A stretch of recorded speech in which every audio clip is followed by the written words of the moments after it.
বাইরে হালকা হালকা করে বৃষ্টি হচ্ছে, তো চলো এখন ইচ্ছে করছে বৃষ্টির মধ্যে পকোড়া খাবো। তো চলো আমি এখন দেখো পেঁয়াজিগুলো কেটে নিয়েছি, সাথে লঙ্কা কুচি নিয়ে নিয়েছি।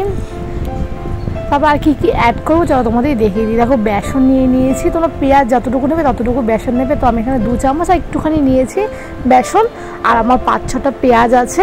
এখানে এই যে 1 চামচের মতো চালের গুঁড়ো নিয়েছি। তারপর দেখো মশলা গুঁড়ো দিয়ে দেবো এখানে দেখো লবণ দিয়েছি, স্বাদ মতো লবণ দিয়েছি, হলুদ দিয়ে দিলাম, লঙ্কা গুঁড়ো দিয়েছি, আর একটু চাট মশলা দিয়ে দিলাম, ব্যাস আর কিচ্ছু নয়। তো এটা আমি মেখে নেবো, চলো তোমাদের দেখিয়ে দিই। তো এটাতে তুমি যদি মনে হয় জল দেবে, জল লাগলে জল দেবে, নাহলে দেবে না। তো আমার জল লাগেনি, পেঁয়াজের যে জলটা ছিল ভালো করে পেঁয়াজের সাথে মেখে নিয়েছে, জল লাগেনি। তো চলো এবার আমি তেলটা বসিয়ে দেবো। তো দেখতে পাচ্ছ এমন করে মেখে দেবে। তো বেশি বেসন দেবে না, তাহলে কিন্তু বেসন খেতে ভালো লাগে না, অল্প করে বেসন দেবে। তোমার কড়াইতে তেল গরম হয়ে গেছে, দেখো আমি পেঁয়াজিগুলো ছেড়ে দিচ্ছি। তোমরা যেমন শেপ দেবে, তো বাজারে এমন শেপ দেওয়া হয়, তাই আমি এমন করে দিচ্ছি। দেখো তো তেলটা কিন্তু ভালো করে গরম করে নেবে, তাহলে পেঁয়াজিগুলো ভালো মুচমুচে হবে।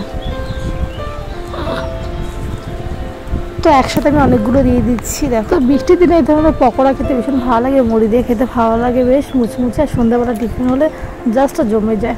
গ্যাসের ফ্লেমটা প্রথমে হাই করে নেবে, তারপরে মিডিয়াম করবে, নাহলে কিন্তু পুড়ে যেতে পারে। তোমরা যে কোনো কিছু ভাজার সময় গ্যাসের ফ্লেমটার দিকে লক্ষ্য রাখবে, লো আর মিডিয়াম এভাবে করে রেখে দেবে, তাহলে কিন্তু নাহলে পুড়ে যাবে। তো আমার 1 পিঠ হয়ে গেছে, দেখো তোমাদের সামনে উল্টিয়ে নিচ্ছি। তো আমি একটু লাল লাল করে ভেজে নেবো, বেশ তাহলে মুচমুচা হয়, খেতে খাস্তা হয়। তো আমি 1 পিঠ উল্টিয়ে নিয়েছি, 1 পিঠ দিয়ে দিলাম। দেখো কি সুন্দর কালারটা এসছে না, আরও কালার হবে একটু। তো দেখো আমার ভাজা কমপ্লিট হয়ে গেছে, দেখতে পাচ্ছ যে কালারটা কত সুন্দর এসছে। এবার আমি এক এক করে নামিয়ে নেবো, তেলটা ঝরিয়ে।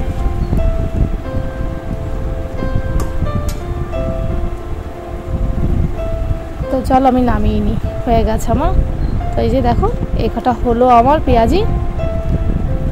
তো এখন সন্ধ্যাবেলায় টিফিন করবো পেঁয়াজি দিয়ে। চলো তোমাদের সামনে মুড়িটা আমি নিয়ে নিচ্ছি। তো দেখো মুড়িটা আমি নিয়ে নিয়েছি। তো দারুণ লাগে কিন্তু খেতে, কিন্তু তোমার বাড়িতে ট্রাই করতে পারো। তো চলো ভিডিওটি যদি তোমাদের ভালো লেগে থাকে লাইক কমেন্ট শেয়ার করতে, টাটা বাবা।